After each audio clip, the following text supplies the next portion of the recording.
Olá, gente, tudo bem? Bem-vindos a mais uma aula de Geografia. Eu sou a professora Kelly, para quem não conhece, e hoje nós vamos ver um assunto bem interessante, que é as águas continentais, tá? Eu vou dividir em duas partes esse assunto da água do planeta, né?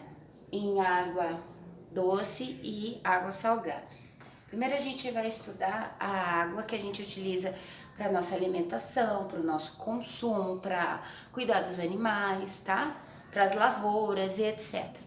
Que é a água que a gente utiliza para esses fins, ok? E nas águas continentais, se vocês abrirem na página 340, a gente vai ver aqui que tá falando em relação que elas são os rios e lagos, certo? Claro, cachoeiras também, a gente pode colocar como água doce, né? A cachoeira, gente, vou só dar uma frisada. Por que que tem a cachoeira? Por causa daquele assunto que a gente viu na aula anterior, os tipos de relevo. Então, quando tem uma alteração no relevo e tem uma queda d'água, né? Tem um curso, digamos, de um rio, forma essa cachoeira, tá bom? Então, o assunto sobre relevo que a gente viu tem tudo a ver com isso aqui também, as cachoeiras. Então, eu vou seguir aqui. A gente tem as águas dos rios, né? E a gente tem águas subterrâneas também. Essas águas subterrâneas são os aquíferos e os lençóis. São 30% de toda a água potável que tem no planeta. Então quer dizer que lagos, cachoeiras, etc., vai ser em torno de 70%, né? Potável, né? Eu tô tirando fora as geleiras, tá? Que eu vou falar mais pra frente.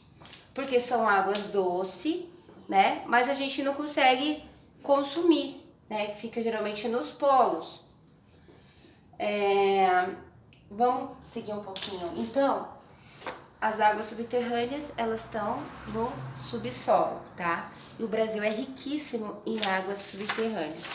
Aqui na 341 mostra um pouquinho sobre isso e eu acho interessante vocês fazerem uma leitura também.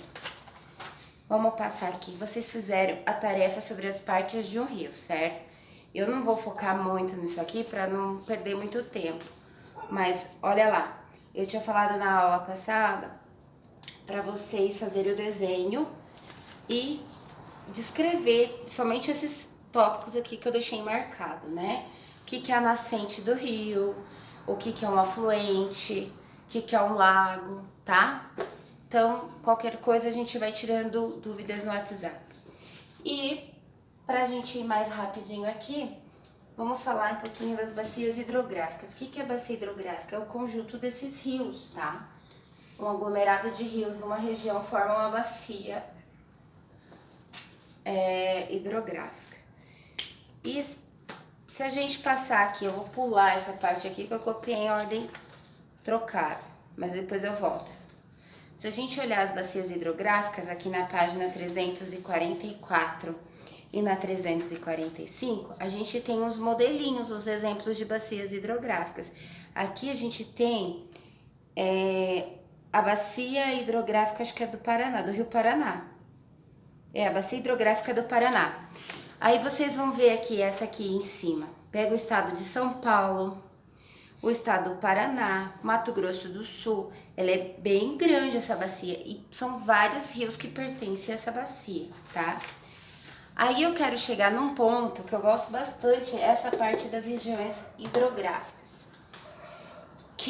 Essas são as bacias hidrográficas que a gente tem dentro do território brasileiro, tá? Que é o que a gente vai estudar mais ou menos, assim. Não vamos entrar muito a fundo, ensino médio a gente retoma esse assunto.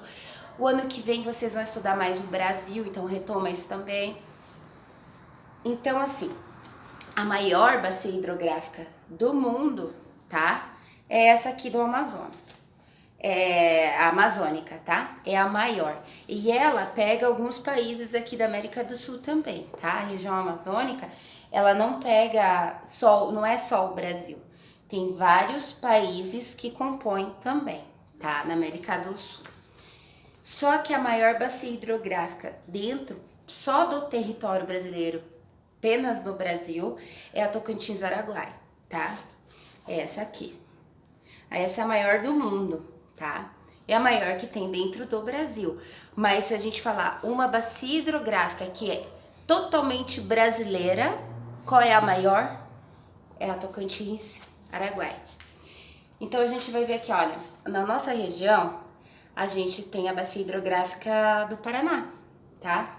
Então, cada uma é uma bacia hidrográfica. Isso aqui é interessante porque vocês vão fazer isso de tarefa. Vocês vão desenhar esse mapa, tá? Isso faz parte da tarefa. Vão desenhar o mapa, a legenda, o título, né?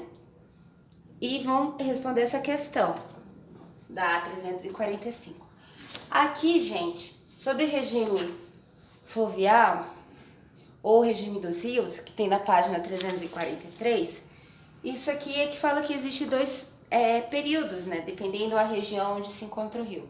O período vazante, que é seco, tá? E o período de cheia. Então tem muita região que oscila, questão climática, que faz que não dá muita estiagem, tá? Por exemplo, algumas regiões do Nordeste. O Nordeste, eles dividem as estações em duas. Verão e inverno. E uma estação de seca e uma de chuva, tá? Então, assim, lugares que tem muita estiagem ou que tem épocas que chove muito, altera-se muito o leito do rio, tá? Então, assim, altera o volume de água. Às vezes fica quase seco, olha aqui, um exemplo. Né? Aqui tá mostrando, ó, no Mato Grosso. E esse aqui também é no Mato Grosso. É o mesmo rio, tá? Então, vocês estão vendo que no período de seca, o rio praticamente some. E período chuvoso, ele aumenta de volume. Isso tem vários lugares. Tem uma coisa que eu acho bem legal, que a gente fala bastante, mas eu não vi aqui na apostila. Se eu passei batido e alguém vê, me fala. Que são os rios perenes. Deixa eu ver onde eu vou escrever perene. Vou escrever aqui. Esses rios perenes, eles são rios eternos. Eles nunca secam, tá? No Brasil tem muito rio perene. Então, se a gente vai falar da bacia hidrográfica brasileira, a gente vai ver que tem muito rio perene aqui, nas bacias hidrográficas, tá? E isso é ótimo, né?